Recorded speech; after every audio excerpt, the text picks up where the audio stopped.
Le ciel au-dessus de Gorkarog Prime brûlait d'une couleur rouille et de rage. Sur la terre ravagée des montagnes de ferraille s'élevaient comme des dents irrégulières contre l'horizon. L'air avait le goût de prométhium et de spores fongiques assez épais pour étouffer n'importe quel humain qui aurait osé respirer. Mais il n'y avait pas d'humains ici, seulement des orques. Des milliards d'orques, une marée verte grouillante qui recouvrait la surface de la planète comme un cancer vivant. Ils s'étaient rassemblés pendant des mois. Des bandes de guerre venues de 12 secteurs, attirées par la promesse du plus grand WAAAGH depuis des millénaires. Leurs cris de guerre faisaient trembler le sol. Leurs armes grossières tiraient sans cesse vers le ciel une célébration de violence encore à venir. Ils ne savaient pas pourquoi ils se rassemblaient seulement, que quelque chose de magnifique et de terrible allait commencer. Ils avaient raison. Le warp se déchira sans avertissement. Mais ce n'était pas une déchirure ordinaire. Aucun visage hurlant de démon ne griffait ses bords. Aucune corruption purulente ne suintait de ses plaies. À la place, une couture d'or pur fendit le ciel cramoisi d'une luminosité impossible contre le crépuscule éternel. Cette lumière était ancienne, plus ancienne que l'impérium, plus ancienne que les dieux primitifs des orques, plus ancienne que la mémoire elle-même. Et par cette ouverture entra une silhouette en armure d'or. Gilgamesh émergea de la faille comme s'il franchissait la porte de son propre palais. Ses yeux cramoisis balayèrent le paysage alien avec à peine un battement de cils d'intérêt, comme un roi contemplant une province particulièrement décevante. Le manteau rouge à ses épaules ne frémissait pas dans le vent toxique. Il pendait parfaitement immobile, comme si le monde lui-même n'osait pas le déranger. Pendant 3 secondes, le WAAGH se tut. Des millions d'orques, créatures nées pour la guerre, et rien d'autre s'arrêtèrent. Ils ne comprenaient pas ce qu'ils voyaient, mais chaque nerf grossier de leur corps reconnaissait une chose, la domination. C'était un boss. Pas leur boss, quelque chose d'autre. Quelque chose qui faisait hésiter même leurs instincts bestiaux. Puis le warboss Gorkraka, l'éternel écraseur, s'avança. Il était un monument à l'excès orque, 12 pieds de muscles d'armure de ferraille et de cybernétique mal soudée. Sa pince énergétique pouvait écraser un Space Marine en armure complète. Ses poumons bio-augmentés pouvaient rugir assez fort pour faire éclater des organes. Il avait écrasé 17 régiments de la garde impériale et mangé 3 de leurs commandants. Il pointa un doigt massif vers la silhouette dorée et beugla un défi qui s'entendit sur 3 continents.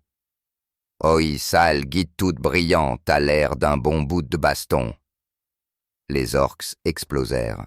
Des milliards de voix se joignirent dans un crescendo de violence et de joie.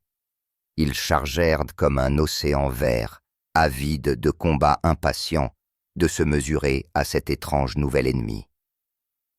Gilgamesh les regarda. Il regarda simplement.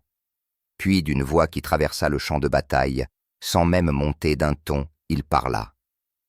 Une guerre sans but, parfait pour des créatures sans pensée. Il leva une main. La réalité s'ouvrit derrière lui. La porte de Babylone se manifesta non dans le tonnerre ou la lumière, mais avec le poids de l'inévitable. Des dizaines de portails dorés déchirèrent de l'existence, chacun révélant des armes qui brillaient d'une antiquité impossible. Des épées antérieures à l'acier, des lances qui n'avaient jamais connu la rouille, des haches forgées dans des feux qui brûlaient avant que les étoiles ne se refroidissent. Le premier salve fut presque doux. 20 armes filèrent à travers le champ de bataille, en formation parfaite, chacune choisissant sa cible avec une précision chirurgicale. Elles n'explosèrent pas à l'impact, elles traversèrent simplement, à travers l'armure, à travers la chair, à travers les os, à travers les orques derrière, et ceux derrière eux, et encore ceux derrière. Une seule lance tua 300 orques avant de se dissoudre en lumière dorée. Le deuxième salve effaça les premières lignes. Le troisième créa des rivières de sang vert. Gork-Graka rugit et chargea son énorme masse, écrasant ses propres guerriers sous ses pieds. Sa pince énergétique vibrait d'énergie létale. Il avait tué des ennemis plus grands que celui-ci. Il avait arraché des chevaliers impériaux à main nue. Il allait écraser ce Gith doré et prendre ses trucs brillants pour son trône. Il frappa. Gilgamesh ne bougea pas. Une seule lame se matérialisa de la porte, flottant dans l'air entre eux. Quand la pince de Gork-Graka la heurta, le son fut faux, non le choc du métal, mais la cassure de quelque chose de fondamental. Le Warboss trébucha déséquilibré pour la première fois de sa vie brutale. La lame bougea. Elle n'avança pas avec vitesse ou force. Elle apparut simplement là où le crâne de Gork-Graka avait été comme si elle y avait toujours été, et que la réalité ne venait que de le remarquer. Le corps du Warboss continua sa charge pendant 3 pas de plus, avant de s'effondrer, son œil biologique restant brûlant d'une fureur confuse. Les orques ne reculèrent pas. Reculer n'était pas dans leur nature. Ils affluèrent en plus grand nombre, encore un tsunami de chair verte et de violence grossière. Ils tirèrent leurs armes à l'aveugle, emplissant l'air de balles et de roquettes. Ils hurlèrent de leurs cris de guerre, chacun essayant de prouver qu'il serait le nouveau boss. Gilgamesh se tenait au centre de la tempête intouché. La porte s'ouvrit plus grand.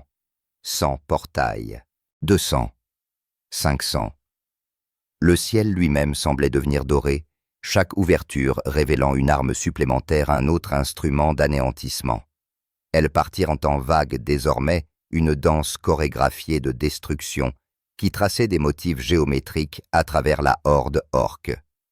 Les aliens moururent en riant. Même éventrés, même quand leur biologie lâchait et que leur cybernétique grossière crépitait et mourait, ils ricanaient. C'était pour ça qu'ils vivaient. C'était une vraie baston. Mais l'expression de Gilgamesh ne changea pas. Ni satisfaction, ni joie du combat. Aucune reconnaissance de leur mort. Liez-les. Le mot tomba de ses lèvres comme un ordre à l'univers lui-même. Des chaînes dorées jaillirent du sol de l'air des espaces entre les espaces. Elles ne s'enroulèrent pas autour des corps des orques. Elles s'enroulèrent autour de quelque chose de plus profond, l'envie fondamentale qui les animait, l'instinct primal de combattre qui définissait leur existence. 1 million d'orques se figèrent en pleine charge. Leurs muscles se bloquèrent, leurs armes tombèrent de doigts inertes. Ils restèrent prisonniers, non de leur corps, mais de leur propre nature, enchaînés par des liens qui retenaient le concept même de guerre. Puis, la porte de Babylone tourna son attention vers eux. Le massacre qui suivit fut méthodique, chirurgical. Chaque orque immobilisé fut détruit par une arme qui avait mis fin à des empires avant même la naissance de l'impérium. Le sang peignit le paysage en motifs abstraits. Les cris cessèrent. Même le vent sembla retenir son souffle. Quand la dernière chaîne se dissipa, quand la dernière arme regagna son coffre doré, le silence s'abattit sur Gorkarog Prime. Gilgamesh contempla le champ de cadavres. Des milliards morts en quelques minutes. Un Wa-A-Gi-A entier terminé avant même de commencer. La plus grande concentration de puissance orque dans 3 secteurs effacés, comme si elle n'avait jamais existé. Ses yeux cramoisis n'exprimaient ni triomphe ni satisfaction. Seulement un ennui profond ancien. Il leva Ea pour la première fois. L'épée était fausse. Elle n'avait pas de lame au sens conventionnel, seulement 3 segments cylindriques qui tournaient les uns contre les autres, chacun gravé de textes plus anciens que la mémoire humaine. Quand ils commencèrent à tourner, le son n'était pas mécanique.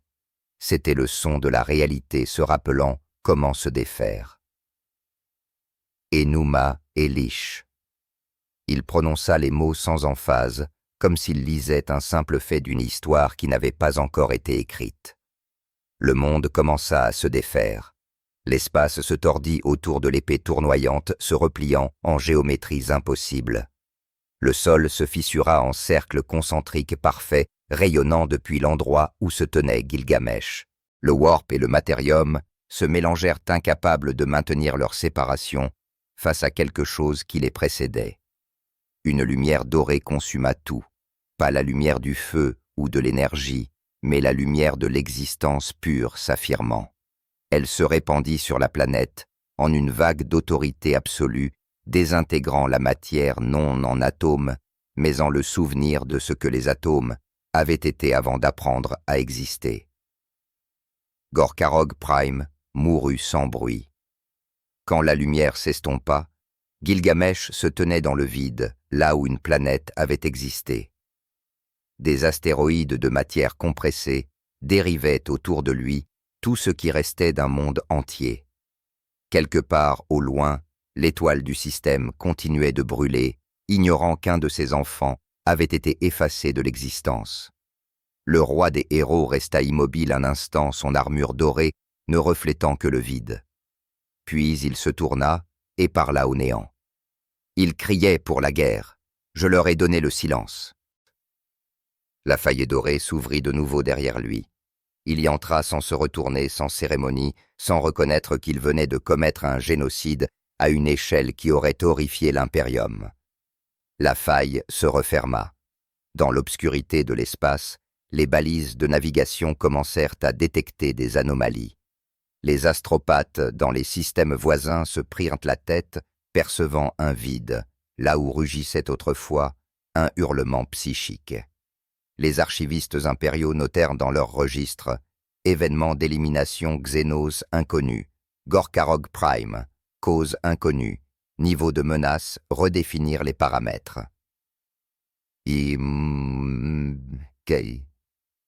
Mais quelque part dans le warp, dans les espaces entre pensée et peur, quelque chose d'autre s'agita.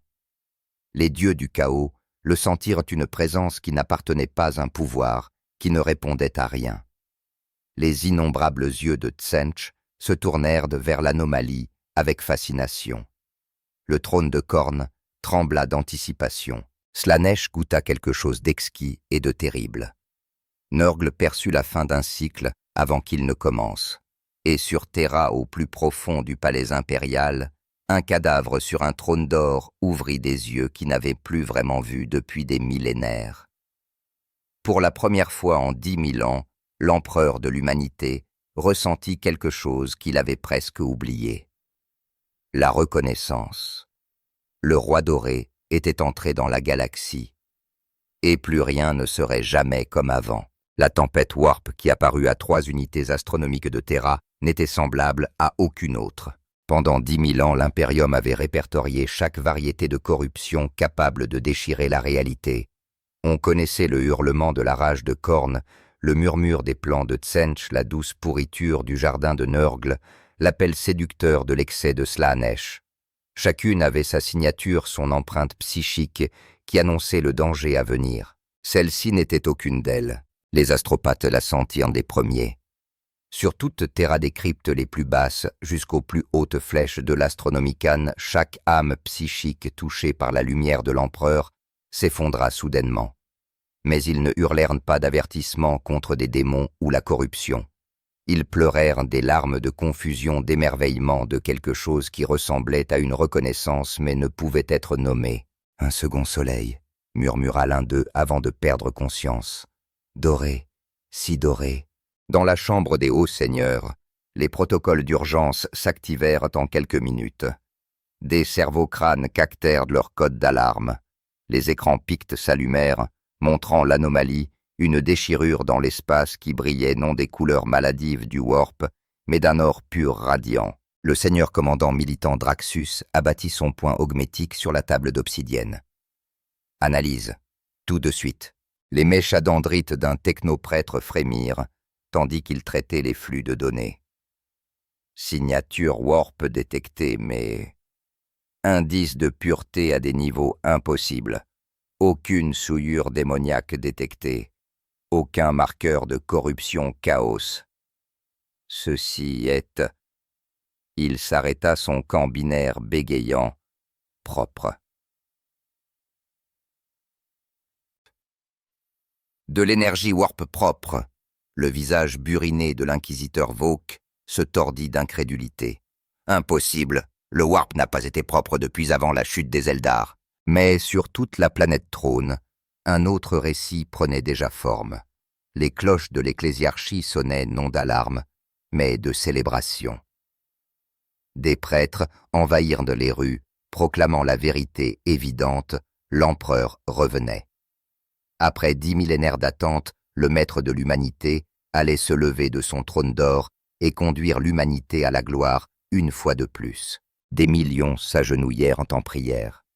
Des milliards dans tout le système tournèrent les yeux vers la lumière dorée et pleurèrent d'espoir. Ils se trompaient.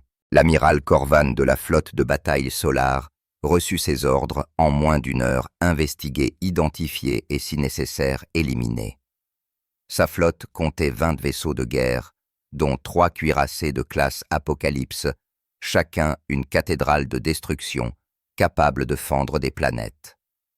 60 000 âmes sous son commandement, les meilleures que la marine impériale pouvait fournir. « L'empereur protège », murmura-t-il en faisant le signe de l'Aquila tandis que sa flotte quittait l'orbite. Le trajet dura 3 heures. 3 heures d'angoisse croissante, tandis que ses astropathes rapportaient des visions de plus en plus étranges. Non pas l'obscurité ou la terreur, mais des images de cités anciennes aux murailles touchant le ciel, de jardins qui n'avaient jamais connu la guerre, de rois qui ne portaient pas de couronne, mais commandaient une loyauté absolue. « Uruk », chuchota un astropathe comme une prière, « la première cité, le premier roi. » Corvin n'en avait jamais entendu parler, mais quelque chose dans ses os reconnaissait le nom. Quand ils atteignirent de l'anomalie, la flotte s'immobilisa. La faille dorée flottait dans l'espace devant eux, silencieuse et immobile. Aucun champ de débris. Aucune épave, rien que cette lumière impossible qui semblait battre de son propre cœur. « Oscanet !» ordonna Corvan. « Analyse complète du spectre. »« Amiral !» La voix de l'officier des censeurs se brisa. « Monsieur quelque chose. Émerge. » La porte de Babylone s'ouvrit, non avec violence, non avec le hurlement déchirant de la réalité violée. Elle apparut simplement des dizaines de portails dorés se manifestant en formation géométrique parfaite autour d'un point central.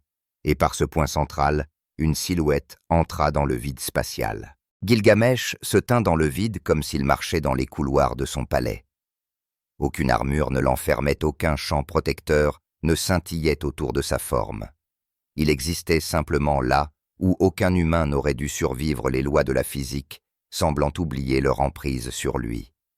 Son armure d'or capturait la lointaine lumière de sol, et ses yeux cramoisis balayèrent la flotte avec l'expression qu'on réserve à une collection d'insectes. Les canaux Vox de la flotte explosèrent d'activité. « Est-ce que c'est... » Un ange de l'empereur. Armure dorée, il doit être... Envoyé pour nous délivrer. L'amiral Corvan les fit taire d'un geste. Il ouvrit un canal direct, sa voix portée à travers le vide sur des fréquences bénies. « Au nom de l'empereur de l'humanité, identifiez-vous. Nous venons en paix, mais nous défendrons son royaume si nous sommes menacés. »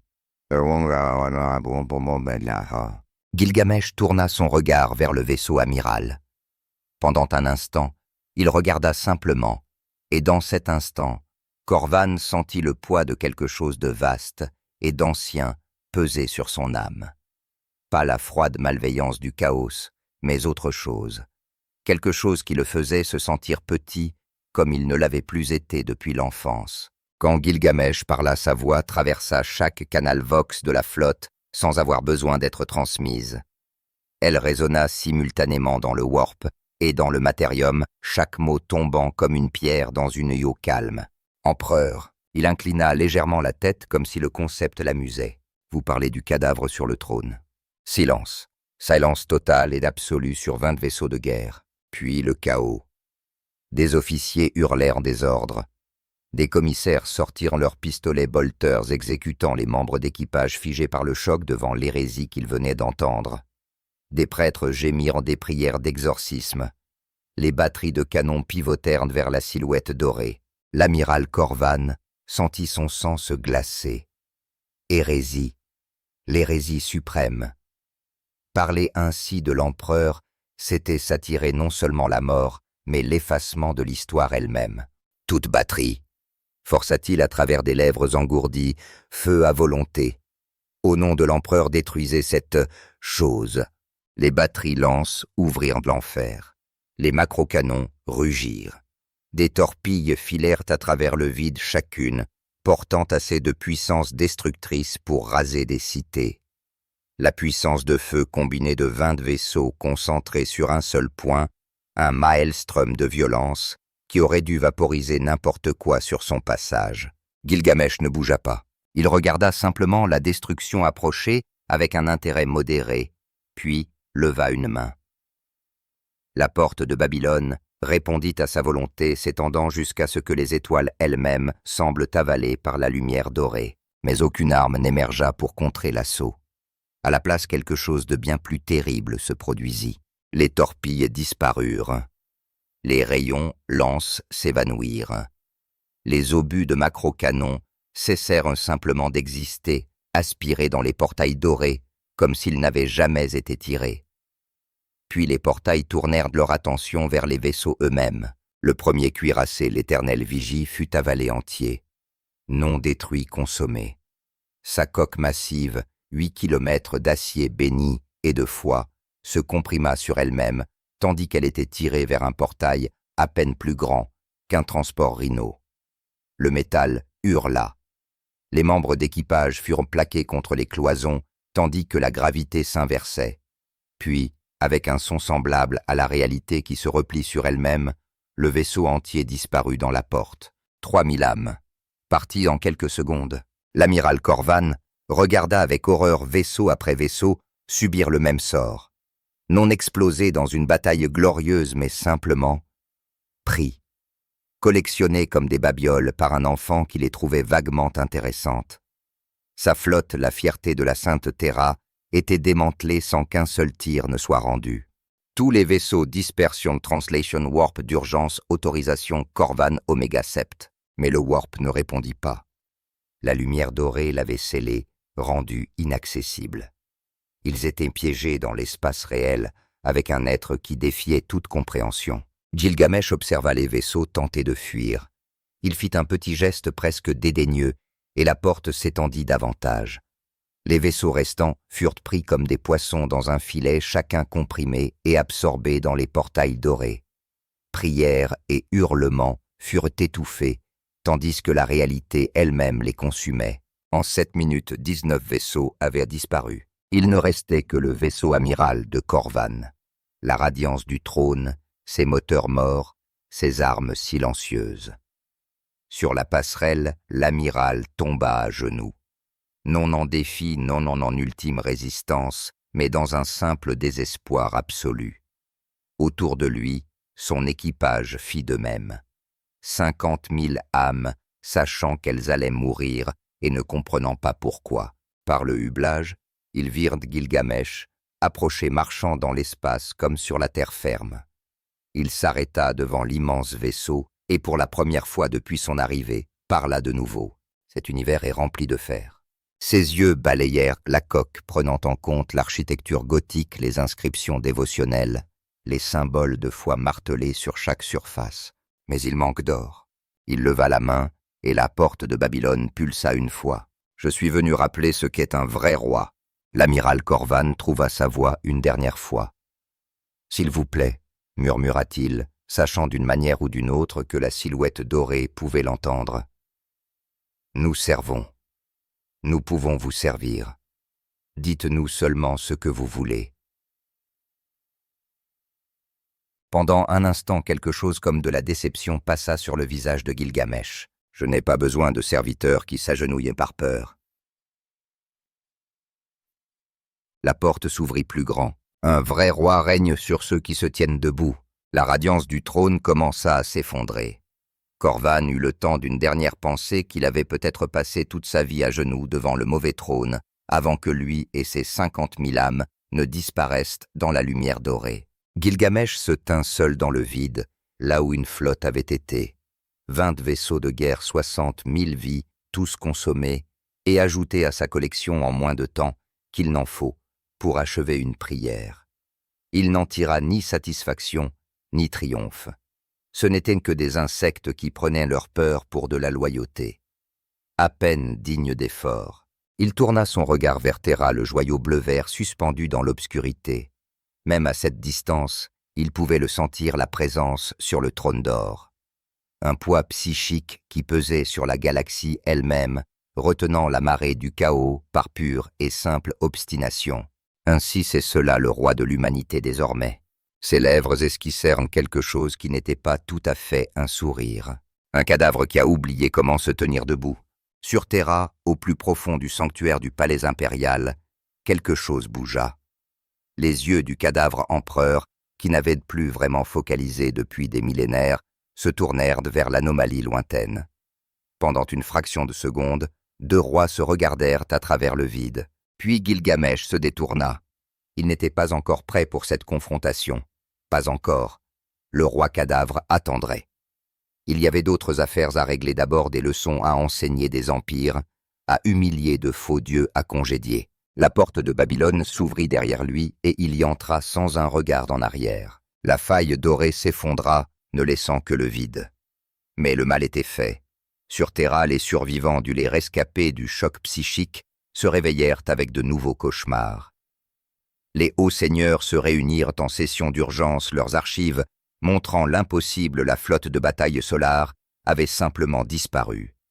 Aucune épave, aucun survivant, aucune explication, seulement un vide dans la réalité, là où 20 vaisseaux avaient été, et un seul message laissé derrière, non dans une langue humaine, mais gravé dans l'espace lui-même en lumière dorée visible, seulement pour ceux qui pouvaient voir la surface du warp. Quand l'homme se souviendra de l'orgueil, le roi reviendra.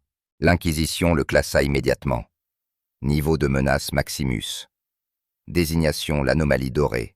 Mais dans les profondeurs des sous-ruches de Terra, dans les rêves de ceux trop bas pour que l'ecclésiarchie ne les remarque, une autre histoire prenait racine. Il rêvait de murailles qui touchaient le ciel, de jardins dans des cités, de rois qui n'avaient pas besoin de couronne. Ils rêvaient d'Uruk, et dans ces rêves, ils entendaient une voix qui leur disait quelque chose que l'Imperium avait passé 10 000 ans à leur faire oublier. Vous étiez destinés à vous tenir debout. Mars n'avait pas connu le silence depuis 10 000 ans. La planète Forge vibrait d'une industrie sans fin, le grondement des manufactorums, le chant des prières binaires, le pouls d'une noosphère reliant chaque technoprêtre au flux sacré des données de l'Omnicia. La planète rouge avait été transformée en cathédrale d'acier et de circuits. Chaque surface était consacrée à l'adoration du dieu-machine par la quête infinie du savoir. Mais le savoir, selon le Mechanicus, n'était pas fait pour être questionné, seulement préservé, seulement reproduit, seulement adoré. Ils allaient apprendre la différence. Le magos prime lexum. Theta Sept se tenait dans le sanctum central de la cathédrale Forge de l'Olympus Mons, ses mécadendrites frémissant d'une excitation à peine contenue. Sur 17 écrans, pictent des torrents de données, affluaient de tous les coins de l'Imperium concernant l'anomalie dorée, la destruction de la flotte de bataille Solar, les relevés warp. Impossible, la technologie qui défiait tous les principes connus. Archéotech, voxa-t-il à ses pairs assemblés, sa voix synthétique tremblant de ferveur religieuse. Peut-être de niveau STC, peut-être même d'origine prénuit ancienne. Nous devons l'acquérir, l'étudier, en percer les secrets. Puis, autour de lui, un conclave de magos traitait les données par leurs implants cognitifs. Les moteurs de probabilité calculaient des scénarios d'acquisition. Les sous-routines stratégiques concevaient des protocoles de capture. Aucun ne considéra que l'anomalie pourrait ne pas vouloir être étudiée. « Déployez la Legio Mortis », ordonna Lexum. 3 Titans Warlord, Soutien complet des Skitarii. Protocole d'approche-acquisition non hostile. Nous cherchons à communier avec cette technologie, non à la détruire. L'ironie d'envoyer des dieux-machines pour acquérir pacifiquement une cible lui échappa totalement. Les Titans marchèrent 2 heures plus tard, leurs pas faisant trembler la poussière martienne. Chacun était une montagne d'acier bénie, les réacteurs à plasma brûlant comme des étoiles captives en leur cœur.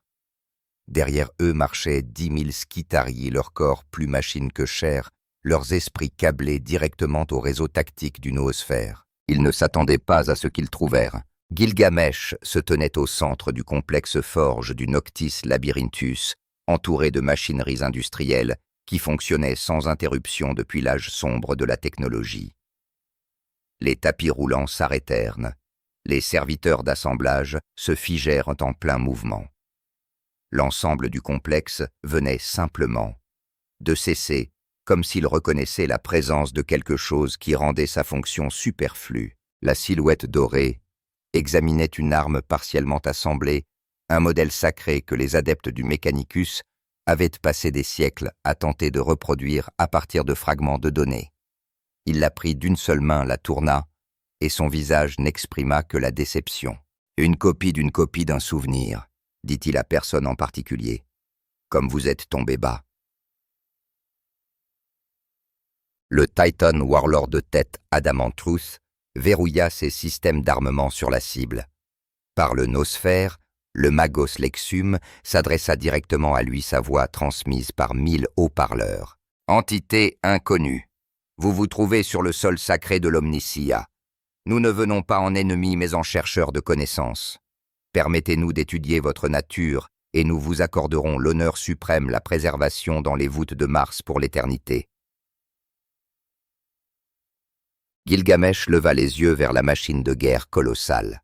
Pendant un instant, il sembla sincèrement perplexe, comme s'il essayait de comprendre comment une chose pouvait être aussi fondamentalement à l'envers dans sa pensée. « Vous adorez le savoir », dit-il, sa voix traversant chaque canal Vox, chaque flux de données, chaque fréquence de prière de Mars. « Et pourtant vous ne comprenez rien. » Il laissa l'arme tomber de sa main. Elle s'écrasa au sol, se brisant en composants qui prendraient des années à remonter. « Vous voulez m'étudier ? Très bien. Permettez-moi de vous enseigner la première leçon. » La réponse du Magos fut immédiate. « Neutralisez la cible. Protocole de dommage minimum. Nous l'exigeons intact pour analyse. Kanata. » Les Titans ouvrirent le feu. Les annihilateurs à plasma hurlèrent. Les turbolasers tracèrent des lignes de métal fondues dans l'air. Des missiles suivis de fumée d'encens béni convergèrent sur la silhouette dorée depuis 3 directions.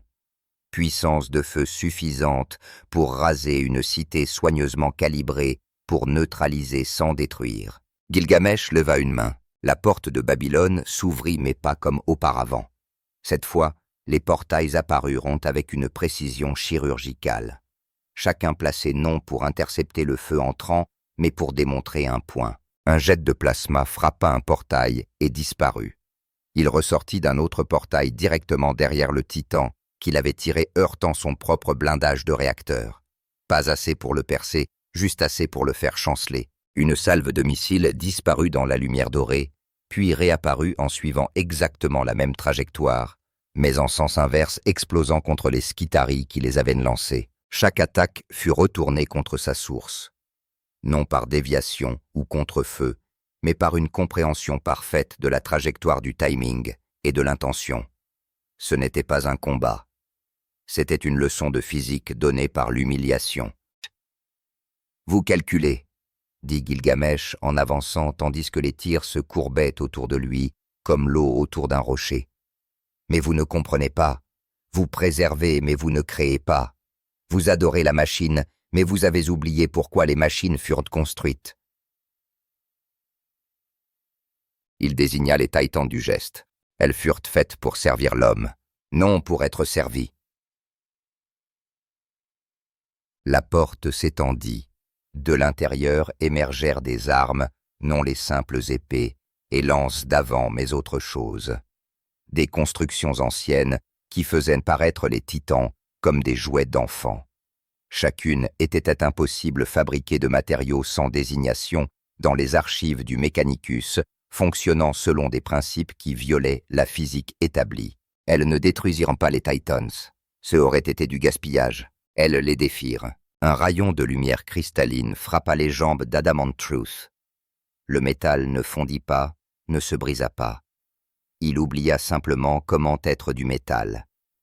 Les liaisons moléculaires se défirent, revenant aux éléments de base, puis à l'énergie pure, puis à rien. Le titan s'effondra non parce qu'il était endommagé, mais parce qu'il ne possédait plus le concept d'intégrité structurelle. Le deuxième Titan, Eternal Vigilance, tira son canon volcano dans un ultime désespoir. Le rayon fut capturé par un dispositif circulaire sorti de la porte, un miroir qui ne montrait pas des reflets, mais des potentialités. Le rayon se divisa en 1000 futurs possibles, où il aurait pu toucher chaque futur cascadant dans le suivant, jusqu'à ce que l'énergie se dissipe en incertitude quantique. Le troisième Titan, Wrath of Knowledge, n'attendit pas d'être attaqué. Son princeps câblé directement à l'esprit de la machine initia les protocoles d'arrêt d'urgence, espérant au moins préserver le noyau de données du Titan pour étude. Gilgamesh le regarda avec quelque chose qui ressemblait à du respect. Au moins l'un d'entre vous sait quand s'arrêter. Mais la leçon n'était pas terminée. Il tira Ea. Le noosphère le détecta immédiatement, un objet d'une impossibilité si fondamentale que chaque réseau de capteurs de Mars hurla des alertes. L'épée qui n'était pas une épée. 3 segments cylindriques tournant les uns contre les autres couverts d'une écriture antérieure au langage humain. Le Magos Lexum, observant par 1000 flux optiques, ressentit quelque chose qu'il n'avait plus connu, depuis que son cerveau biologique avait été augmenté une peur pure instinctive. Toutes unités retraite. Retraite immédiat. Autorisation Lexum Omega Ultima. Trop tard. Ea commença à tourner. L'effet ne fut pas immédiat. Pendant 3 secondes, rien ne sembla se passer. Puis le noosphère commença à se déchirer. Non l'infrastructure physique, le concept même. Le réseau invisible de données reliant chaque cogitateur, chaque technoprêtre, chaque machine, béni à travers Mars, se mit à s'effilocher comme un tissu accroché à un clou. Le Magos Lexum sentit sa connexion au flux de données se rompre. Des milliers de canaux d'entrée, superposition tactique, matrice de probabilité, connaissances archivées, remontant à des millénaires, s'éteignirent tous. Il était seul dans son propre crâne, pour la première fois en plusieurs siècles. À travers Mars, les technoprêtres hurlèrent en binaire. Non de douleur mais d'horreur existentielle.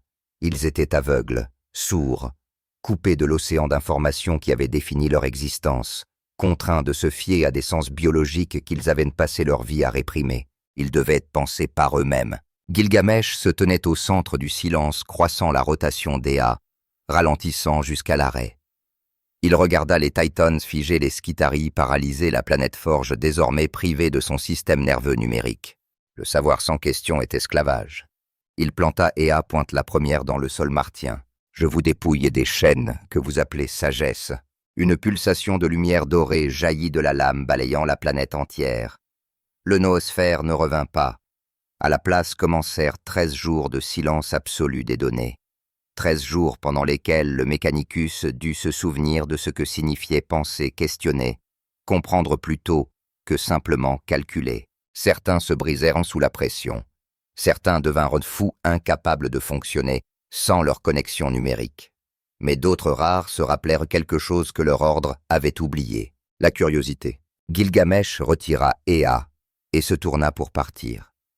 Derrière lui, les Titans restaient debout, mais vides leurs esprits machines catatoniques après la rupture de tout ce qu'ils avaient connu. Les Skitarii restaient immobiles, attendant des ordres qui ne viendraient plus par le noosphère, forcés de décider eux-mêmes de ce qu'ils feraient ensuite. En marchant vers un portail doré, Gilgamesh s'arrêta. Il se retourna pour s'adresser à la planète Forge figée, sachant que quelque part par un enregistreur optique primitif, le Magos Lexum regardait. Quand vous apprendrez à demander pourquoi, vous mériterez peut-être des réponses. Il franchit la porte, et elle se referma derrière lui. Le silence tomba sur Mars. Un vrai silence pour la première fois en 10 000 ans. Dans la cathédrale forge de l'Olympus Mons, le Magos Prime Lexum Theta Sept était assis dans l'obscurité coupé de tout ce qui avait construit son existence. Ses mécadendrites pendaient mollement. Ses implants optiques ne montraient que ce qui était directement devant lui, non les 1000 flux de données qu'il traitait simultanément autrefois. Et dans cette obscurité seule, avec des pensées qui étaient entièrement siennes, il fit quelque chose que le Mechanicus n'avait plus fait depuis avant l'hérésie d'Horus. Il questionne. Pourquoi préservons-nous un savoir que nous ne comprenons pas? La question n'avait pas de réponse dans ses archives. Aucun banque de données à interroger, aucun texte sacré à consulter. Il allait devoir y réfléchir lui-même, raisonner avec des neurones biologiques atrophiés par le désuétude. Cela le terrifiait, cela l'exaltait. À travers Mars, dans des ateliers cachés et des laboratoires oubliés d'autres technoprêtres, posaient des questions similaires. Pourquoi adorait-il la machine? Pourquoi cherchait-il le savoir seulement pour l'enfermer?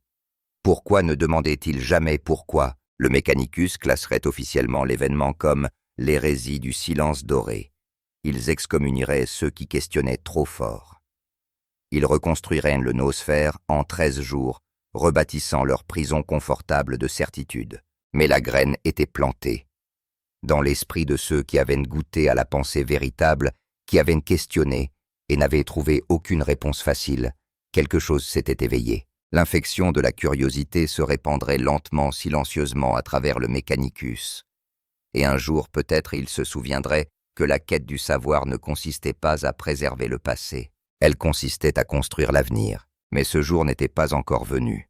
Pour l'instant, Mars rebâtit ses chaînes et les appela sagesse.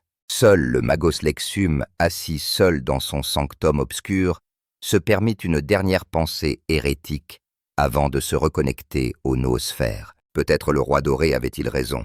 Peut-être sommes-nous des esclaves. Ophélia Ceph n'avait été construite que pour un seul but adoré. Chaque structure sur ce monde cardinal était un sanctuaire. Chaque rue menait à une cathédrale. Chaque souffle pris par ses 5 milliards d'habitants s'accompagnait d'une prière. La planète entière était un monument à l'empereur Dieu. Ses cités s'élevaient en flèches dorées vers le ciel, comme si elles tentaient d'atteindre Terra elle-même par la seule force de la dévotion. Au cœur de la planète se dressait la cathédrale de la lumière éternelle, une construction si gigantesque qu'on la voyait depuis l'orbite. Ses murs étaient plaqués d'offrandes venues de 1000 mondes. Ses nefs pouvaient contenir 10 millions d'âmes en prière. Et dans son sanctuaire central, une statue de l'empereur s'élevait sur 300 mètres taillée dans un seul bloc de marbre béni et recouverte d'aurum pur. C'était là qu'avait choisi de faire son dernier carré l'inquisiteur seigneur Veritas Morn. « Que l'hérétique vienne !» proclama-t-il du haut des marches de la cathédrale, sa voix amplifiée par 1000 vox émetteurs. Qu'il voie la foi des vrais croyants, qu'il sente le jugement de l'empereur sur son âme blasphématoire. Autour de lui se tenait la puissance martiale de l'ecclésiarchie. 300 sœurs du battle en armure écarlate, leur bolter béni et chargé de munitions sanctifiées. 5000 croisés, portant des masses énergétiques et des boucliers tempêtes gravés de litanies de haine. Et remplissant la place de la cathédrale, une mère humaine de 10 millions d'âmes, chacune prête à mourir pour son Dieu. Ils n'eurent pas longtemps à attendre. La faille dorée ne déchira pas la réalité cette fois. Elle s'ouvrit simplement calme et sûre au milieu de la place. Sans fanfare, sans annonce dramatique. Juste une porte de lumière qui apparut comme si elle avait toujours été là. Gilgamesh en sortit. Il ne portait pas d'armure de combat, n'arborait aucune arme visible. Il marcha simplement au milieu de la foule comme s'il se promenait dans un jardin qui lui appartenait. Les masses s'écartèrent devant lui non sur ordre, mais par instinct, le même instinct, qui fait qu'un homme s'efface devant un roi, même s'il n'en a jamais vu. Les sœurs du battle levèrent leurs bolters. Les croisés formèrent des murs de boucliers. Les prêtres entonnèrent des prières d'exorcisme.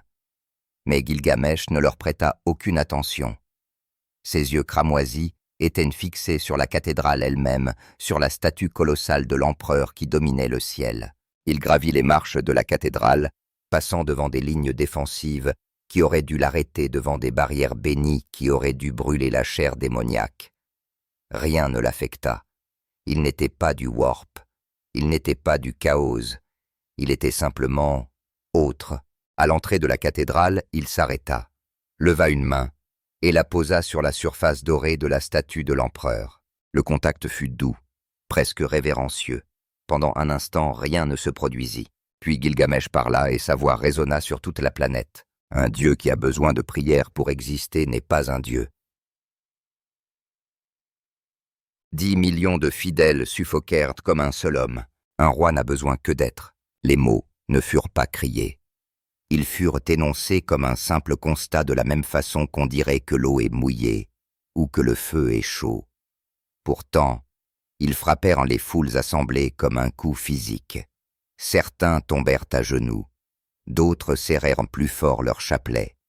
Quelques-uns, très peu au début, puis davantage, se redressèrent comme si un poids qu'ils n'avaient jamais remarqué venait de leur être ôté. L'inquisiteur Veritas Morn s'avança, les servomoteurs de son armure de puissance gémissant de fureur vertueuse.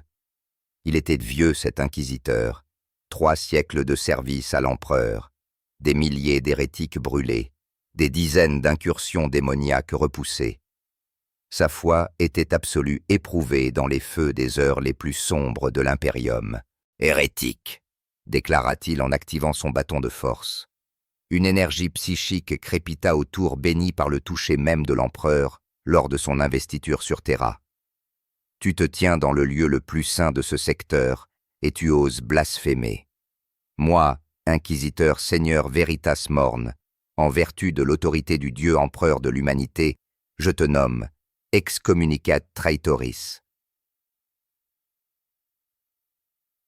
Gilgamesh se tourna vers lui. Il n'y avait pas de colère sur son visage, seulement quelque chose qui ressemblait à de la déception. Vous priez parce que vous êtes faible. Le visage de l'inquisiteur s'empourpra sous son aume. Nous prions parce que nous sommes fidèles, parce que nous savons que l'empereur protège, parce que vous avez peur de ce qui arriverait si vous vous teniez seul. Oh. Gilgamesh descendit les marches, chaque pas mesuré et délibéré. Vous enveloppez votre faiblesse dans le tissu de la dévotion et vous appelez cela force. Vous enchaînez votre volonté à un cadavre et vous appelez cela guidance. Vous abdiquez votre dignité et vous appelez cela foi. L'empereur n'est pas un cadavre, il est éternel, il est assis sur un trône d'or maintenu en vie par le sacrifice quotidien de 1000 âmes. La voix de Gilgamesh resta parfaitement calme. Un roi qui exige un tel tribut n'est pas digne de ce titre.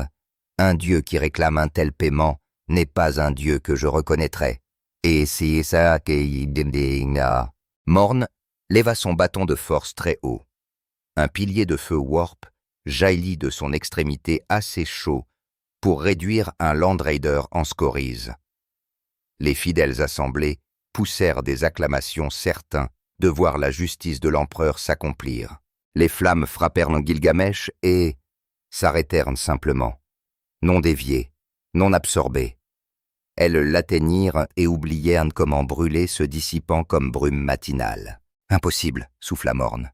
Votre pouvoir vient de la foi en quelque chose au-delà de vous-même. » Gilgamesh continua d'avancer. « Le mien vient de la certitude en moi-même. Voilà la différence entre un prêtre et un roi. » L'inquisiteur recula en chancelant, activant toutes les protections qu'il possédait. Des sceaux hexagrammatiques flamboyèrent. Des barrières pentagrammiques scintillèrent. Des prières de bannissement jaillirent de sa bouche, mots anciens, qui avaient renvoyé des grands démons hurlants dans le warp.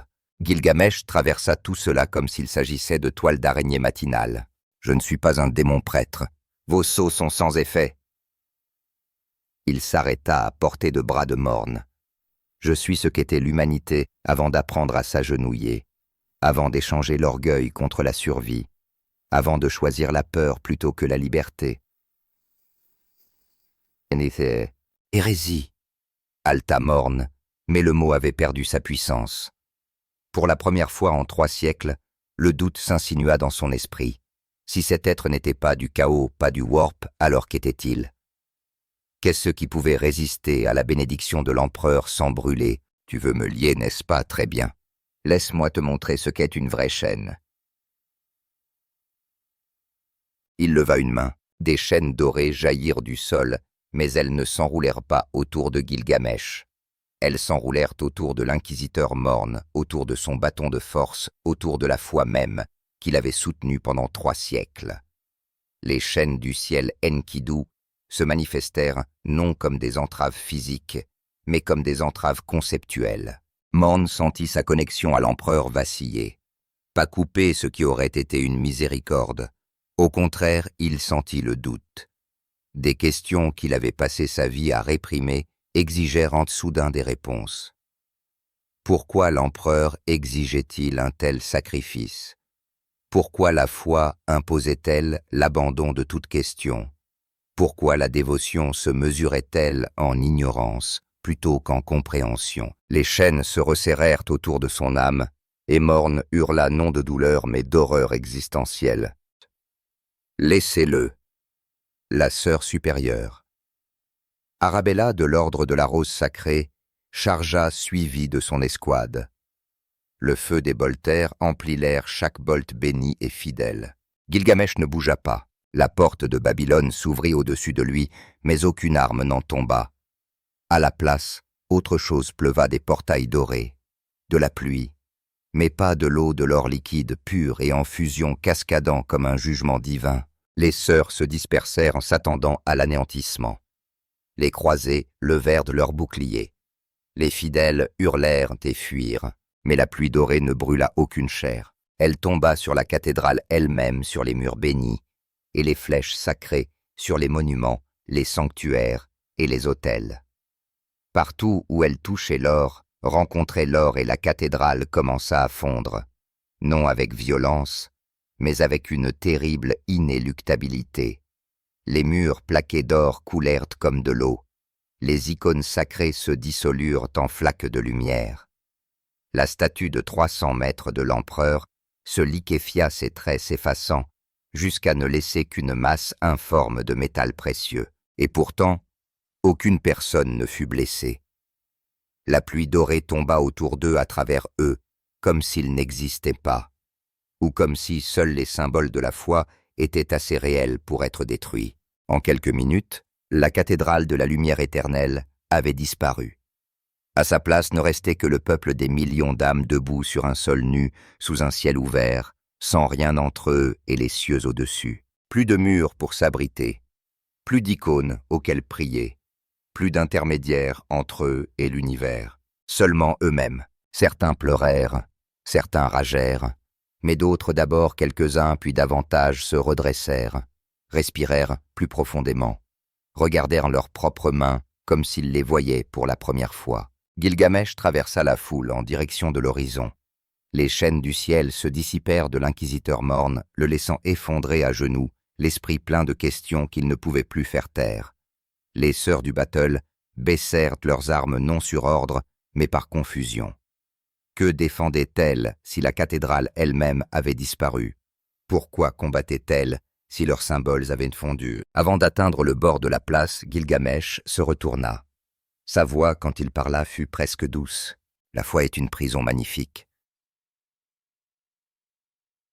Il désigna le ciel ouvert, l'absence de murs, la liberté qu'il n'avait jamais demandée, mais qu'il possédait désormais.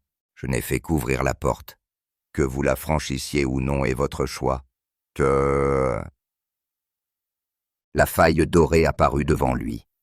Il s'y dirigea puis s'arrêta. Une dernière pensée lui vint, et il la dit aux masses silencieuses. Votre empereur est assis sur son trône parce qu'il croyait que l'humanité avait besoin d'être sauvée. Peut-être avait-il raison.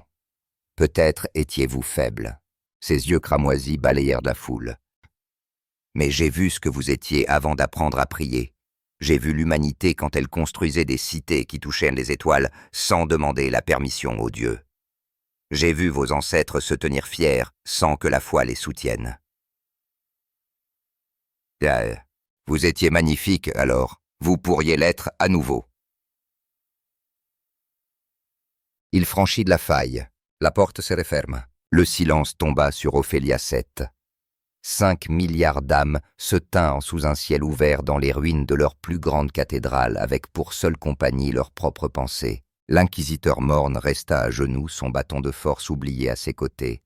Dans son esprit, les questions se multipliaient comme un virus. Avait-il servi l'empereur ou avait-il servi son propre besoin de certitude? La foi était-elle un don ou une chaîne? Le roi doré les avait-il libérés ou damnés? Il ne savait pas. Pour la première fois en 3 siècles, Veritas Morne ne savait pas. Et dans ce non-savoir, quelque chose de nouveau commença à croître. Sur toute la planète, dans les jours qui suivirent, une fracture se forma. L'ecclésiarchie l'appela l'apostasie de l'or. Les jusqu'au-boutistes exigèrent de la reconsécration de la cathédrale la punition de ceux qui avaient été témoins de l'hérésie.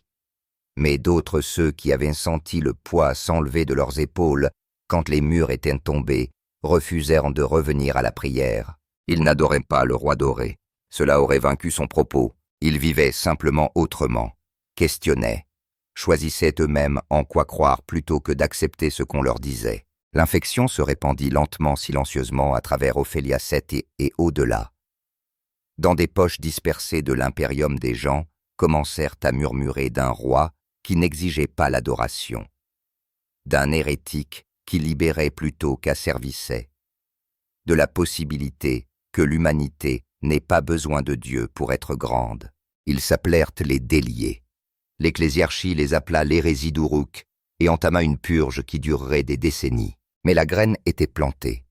La porte était ouverte. Et certains, pas tous, mais certains choisirent de la franchir. Sur la lointaine terra, au plus profond du palais impérial, le cadavre empereur sur son trône d'or bougea. À travers la lumière de l'Astronomicon, il avait vu ce qui s'était passé sur Ophélia VII. Il avait vu la cathédrale tomber. Il avait entendu les paroles du roi doré. Et pour la première fois en 10 000 ans, le maître de l'humanité ressentit quelque chose qu'il n'avait plus ressenti depuis les jours précédant son ascension. L'envie. Le roi doré pouvait encore marcher parmi son peuple. L'empereur ne pouvait que regarder depuis son trône de douleur. Le warp n'avait jamais connu le silence. Depuis d'innombrables millénaires, il rugissait des émotions des êtres sensibles. Leur rage, leur désir, leur complot, leur désespoir. Ces émotions s'étaient coagulées en forme, en puissance, en Dieu. Korn, né de la violence. Slaanesh, né de l'excès. Tsench, né de l'ambition. Nurgle, né de l'acceptation. Ils étaient les dieux sombres, les puissances de ruine, les architectes de la damnation. Ils avaient corrompu des primarques, brisé des légions et porté l'impérium au bord de l'anéantissement. Même l'empereur lui-même avait dû reconnaître leur terrible réalité. Et maintenant, pour la première fois depuis des éons, il ressentait quelque chose qu'il n'avait plus connu. L'incertitude. Il n'appartient pas, murmurèrent les 1000 voix de Tsench à travers le warp, chacune se contredisant. Ni du chaos, ni de l'ordre, ni du matérium et pourtant pas de nous. Un paradoxe que je ne peux calculer. « Il saigne !» rugit Korn, dont le cri ébranla les fondations mêmes du warp. « Il peut donc mourir. Envoyez mes champions qu'il se noie dans son sang. Une telle fierté !»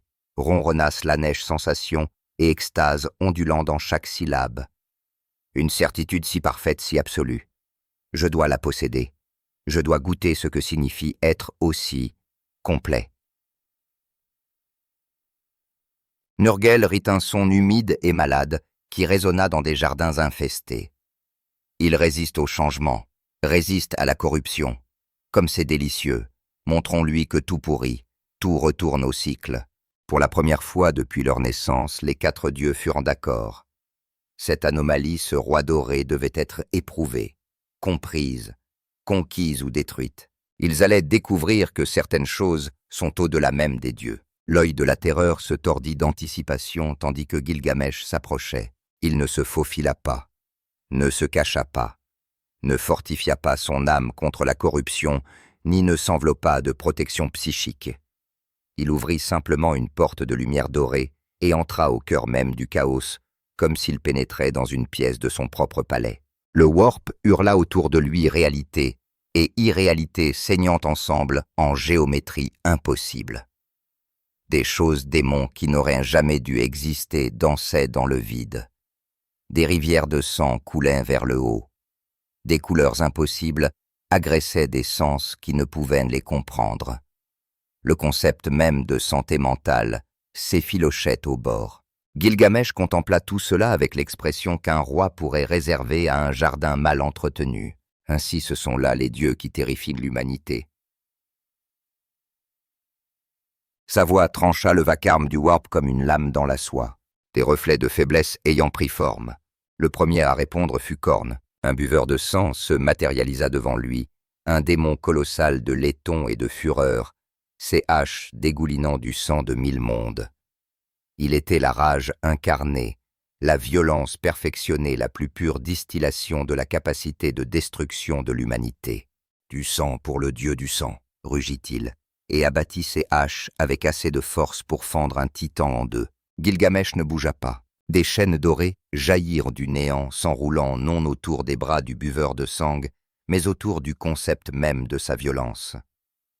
Enkidu, les chaînes du ciel, liaient non la chair mais le but. Les haches du démon s'arrêtèrent au milieu de leur arc figé, non par une entrave physique, mais par l'absence soudaine et terrifiante de la rage qui le définissait. Le buveur de sang resta paralysé, incapable de combattre, incapable de tuer. Toujours existant, mais dépouillé de la seule chose qui donnait un sens à son existence. Gilgamesh le dépassa sans un second regard. La rage sans but n'est que du bruit. Les chaînes restèrent maintenant le démon dans un éternel instant de fureur impuissante. Slanesh vint ensuite. Un gardien des secrets se glissa dans l'être beauté et horreur entrelacées dans une forme qui rendait les mortels fous de désir. Sa voix était miel et poison, promesse et menace. Roi doré, roucoula-t-il en tournant autour de lui comme un prédateur. Pourquoi lutter autant? Pourquoi te refuser? Je t'offre tout plaisir au-delà de toute mesure, adoration sans limite, sensation éternelle et parfaite. Il tendit une griffe capable de remodeler la réalité elle-même. Agenouille-toi devant l'excès, et je ferai de toi un dieu parmi les dieux. Chaque univers connaîtra ton nom. Chaque âme hurlera ta gloire. Gilgamesh s'arrêta de marcher. Pendant un instant, il sembla considérer l'offre. Puis il rit un son bref sec, totalement dépourvu d'humour. « Je n'ai besoin d'aucun plaisir que tu puisses m'offrir. Je suis la satisfaction même. » La porte de Babylone s'ouvrit au-dessus d'eux, mais ce qui tomba ne fut pas des armes. Une lumière dorée pure cascada comme une pluie, et partout où elle touchait le gardien des secrets, le démon commença à se dissoudre. Non détruit, purifié, réduit à l'émotion de base qu'il avait créée, puis réduit plus encore jusqu'au néant. Tu m'offres ce que je possède déjà à la perfection, comme c'est pittoresque. Le gardien des secrets disparut dans un hurlement d'incompréhension, incapable de concevoir un être qui n'avait besoin de rien de ce qu'il pouvait offrir. Tzench vint ensuite comme il se devait. Le seigneur du changement se manifesta sous la forme d'un kaléidoscope constamment changeant de possibilités, un être de pur potentiel et de futurs infinis. Il parla en énigmes, en prophéties, dans le langage même du destin. « J'ai vu tes futurs rois d'Uruk. 9 999 999. Dans chacun tu tombes, tu échoues, tu es oublié. »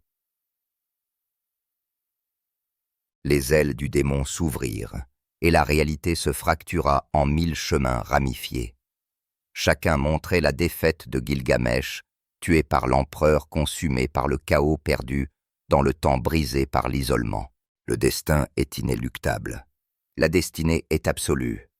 Tu ne peux échapper à ce qui doit être. Gilgamesh Tiraea. Les 3 segments commencèrent à tourner lentement d'abord, puis plus vite.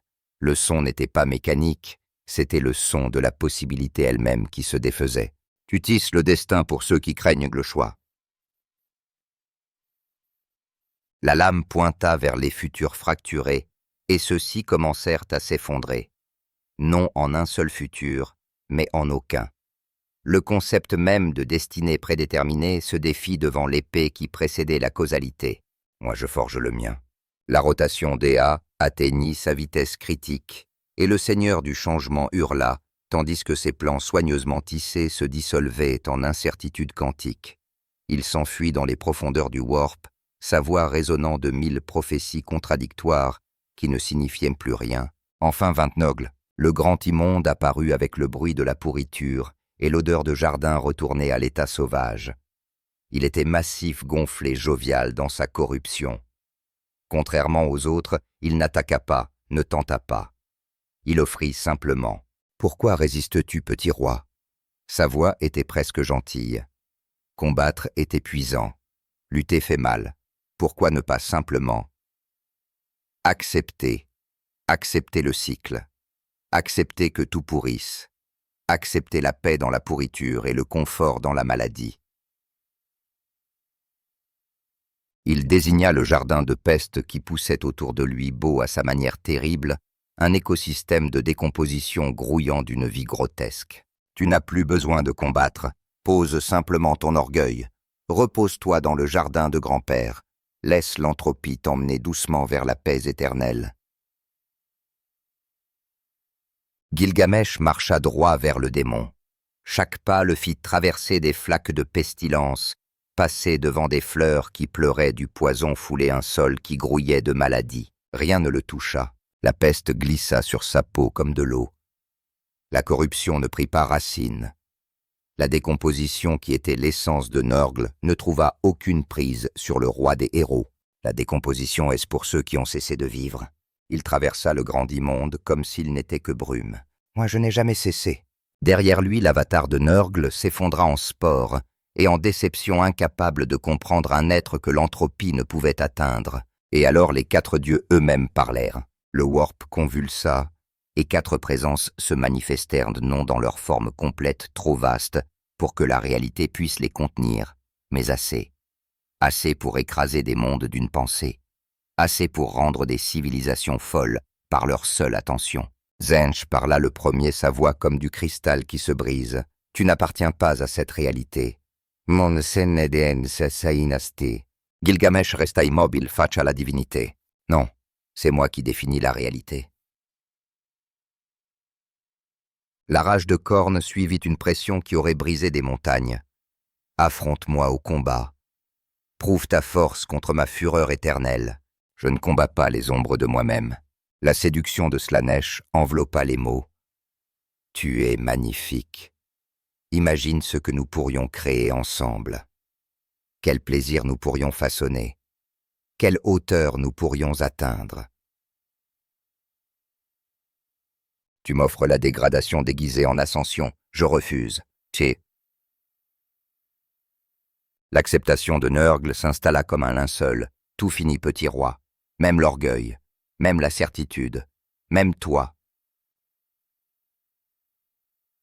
Peut-être, mais pas aujourd'hui, ni demain, et pas de ta volonté. Gilgamesh leva Ea et l'épée se remit à tourner. Mais cette fois, elle n'était dirigée contre aucun dieu en particulier. Elle visait le tissu même du warp. Vous existez parce que l'humanité vous a donné le pouvoir. La peur vous a donné Khorne. Le désir vous a donné Slaanesh. L'ambition vous a donné Tzench. Le désespoir vous a donné Nörgl. La lame trancha l'impossible. Moi j'existe parce que j'ai pris le pouvoir. Au Dieu, au destin, à l'univers lui-même. Voilà la différence entre nous. Un gouffre s'ouvrit non vers le matérium, mais vers autre chose. Un espace à l'intérieur du warp qui n'était pas du warp. Un chemin de pur potentiel non réclamé par aucun dieu, non souillé par aucune émotion. Le chemin de l'homme fendit l'œil de la terreur comme un éclair dans un orage. C'était une blessure qui ne guérirait pas, une route qui ne pouvait être bloquée, un espace où la volonté humaine pouvait exister sans plier devant les dieux. Les 4 dieux du chaos reculèrent. Pas de douleur, ils étaient au-delà de la douleur, mais quelque chose qui s'approchait de la peur.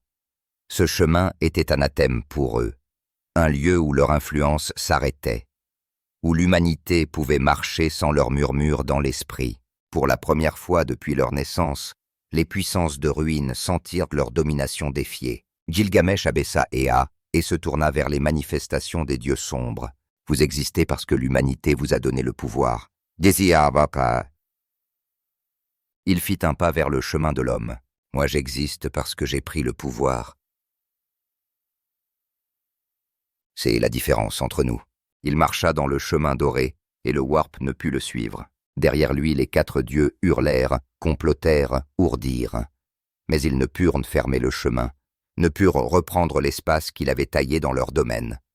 Pour la première fois de leur existence, il y avait un endroit dans le warp où ils n'avaient aucun pouvoir. À travers la galaxie, les navigateurs suffoquèrent en percevant l'impossible une route à travers le warp, qui n'exigeait ni l'adoration de l'empereur, ni la bénédiction du dieu machine, ni le pacte avec le chaos.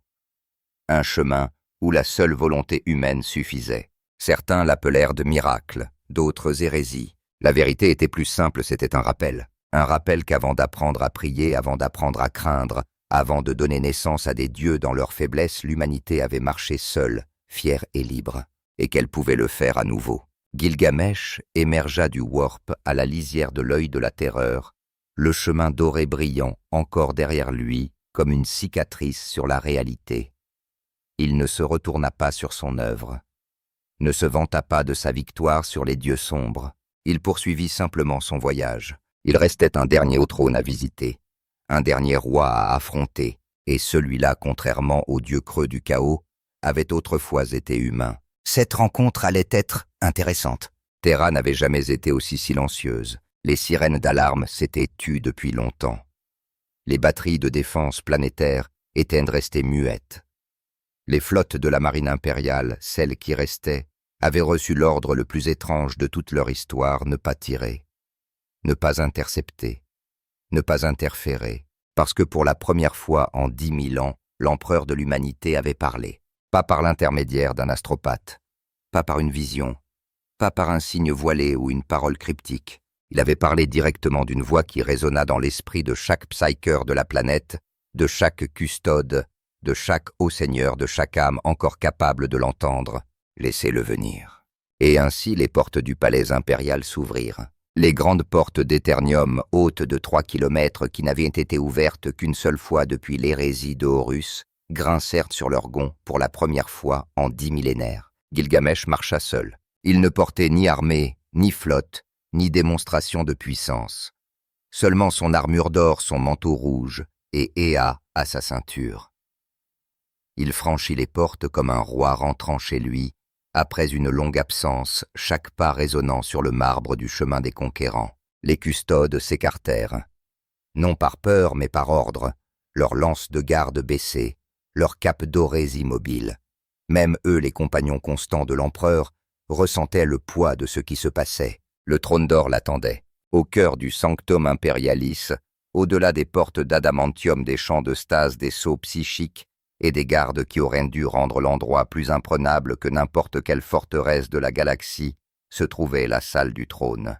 Et là, sur le trône d'or lui-même, était assis ce qui restait de l'empereur de l'humanité, un cadavre vivant, une momie de chair desséchée maintenue en existence par une volonté qui refusait de mourir et par la technologie qui refusait de la laisser mourir.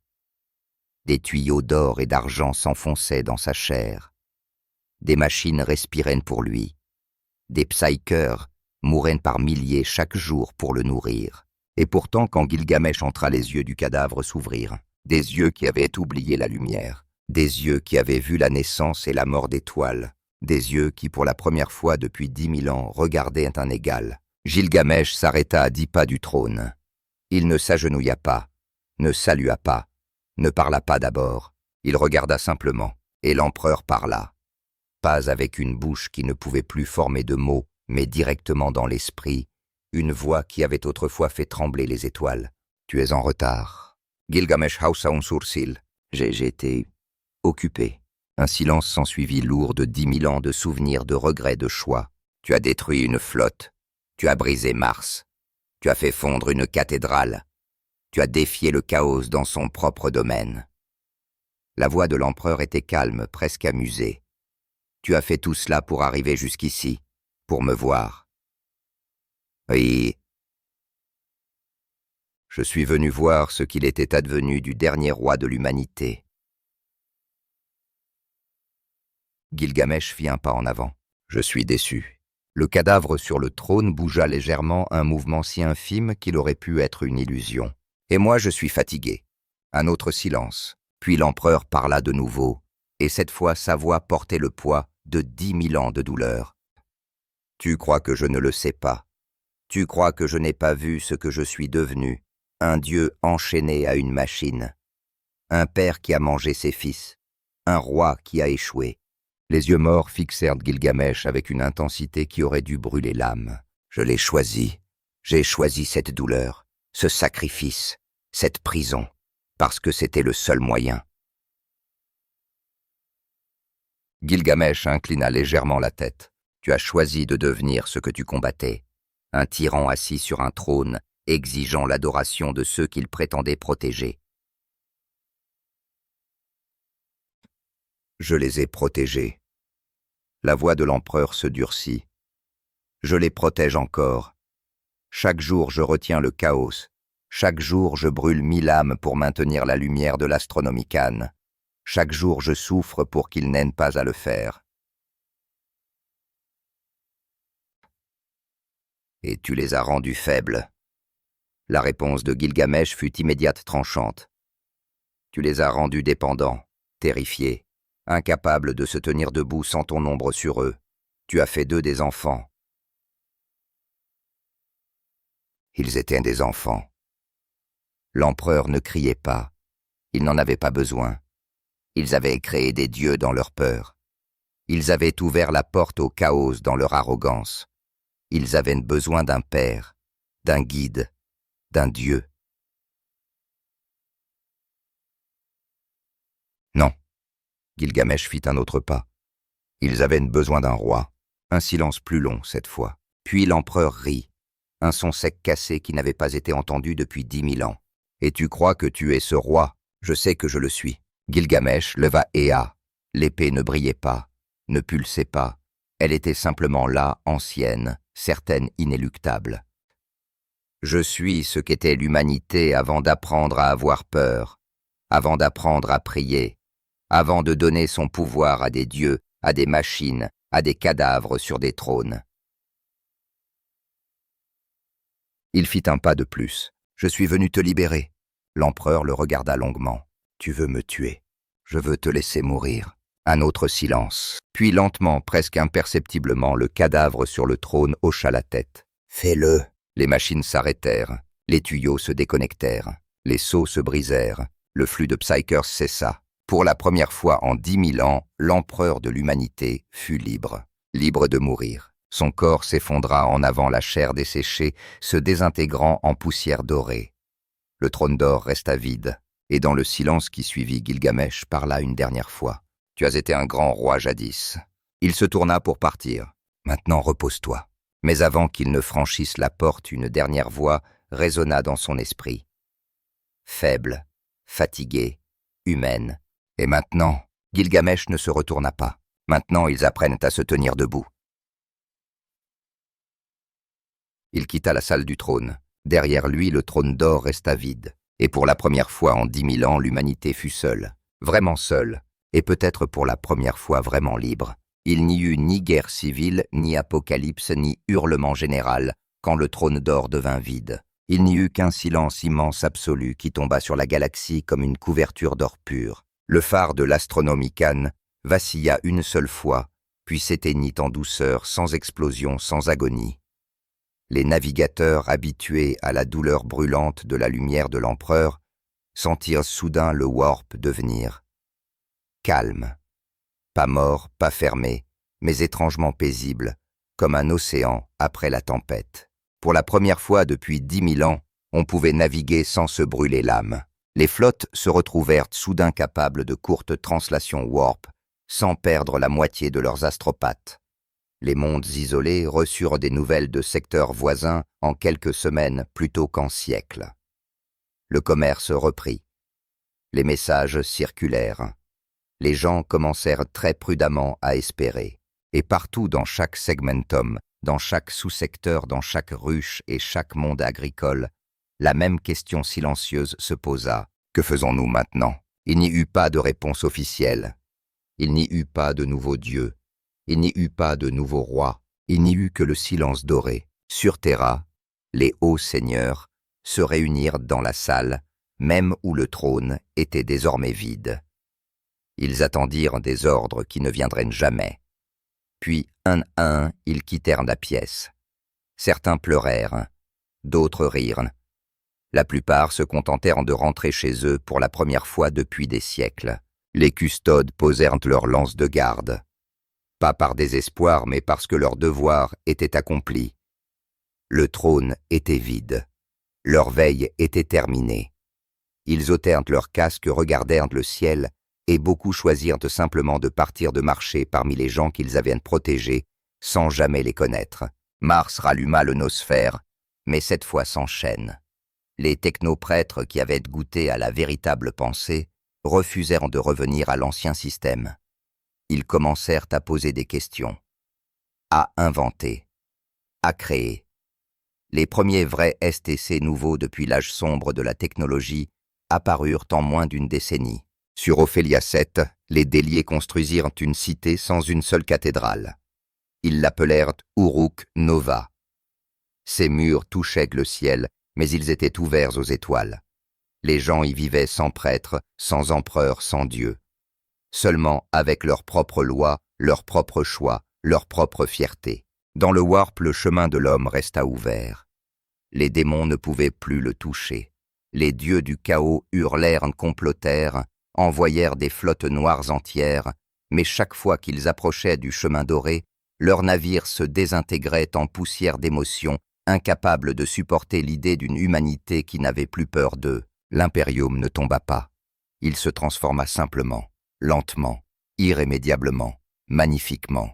Les Space Marines posèrent leurs armures dans certains chapitres, les gardèrent dans d'autres. Certains devinrent des protecteurs itinérants, des héros errants sans maître. D'autres fondèrent des mondes où les humains et les transhumains vivaient côte à côte égaux. Les orques continuèrent à faire « wa-aga », mais ils trouvèrent les humains plus difficiles à écraser quand ceux-ci se battaient non par obéissance mais par choix. Les Eldar regardèrent perplexes une race qu'ils croyaient condamnée commencer à se relever. Les Tyrannides arrivèrent, et pour la première fois, ils rencontrèrent une galaxie qui n'était plus paralysée par la peur. Et au milieu de tout cela, Gilgamesh ne revint jamais. On ne le vit plus jamais après avoir quitté la salle du trône. Certains disent qu'il est reparti par la porte de Babylone, rentré dans son propre trésor, satisfait de son œuvre. D'autres disent qu'il marche encore parmi les étoiles invisibles, observant, attendant de voir si l'humanité choisira vraiment de se tenir debout ou retombera à genoux. Mais une chose est certaine, il ne régna jamais. Il n'y eut pas de nouvel empire doré, pas de couronne, pas de trône, pas d'adoration. Il n'y eut que le silence, un silence où les gens apprirent à parler d'eux-mêmes, un silence où les enfants grandirent sans savoir ce que signifiait avoir peur des dieux. Un silence où l'humanité, pour la première fois depuis des dizaines de milliers d'années, se souvint qu'elle avait été grande avant d'apprendre à prier. On appela cette ère de bien des noms. Les archivistes impériaux, ceux qui restaient, l'appelèrent l'âge du silence doré. Les déliés l'appelèrent simplement l'âge des hommes. Et quelque part, très loin dans l'espace entre les étoiles, une silhouette en armure d'or regarda une dernière fois la Voie lactée. Elle sourit presque imperceptiblement. Puis elle tourna les talons et s'en alla. Son œuvre était achevée. L'humanité n'avait plus besoin de roi. Elle avait appris enfin à être elle-même. Et dans le silence doré qui suivit la galaxie, respira librement pour la première fois depuis que les premiers feux avaient été allumés sur la vieille terre.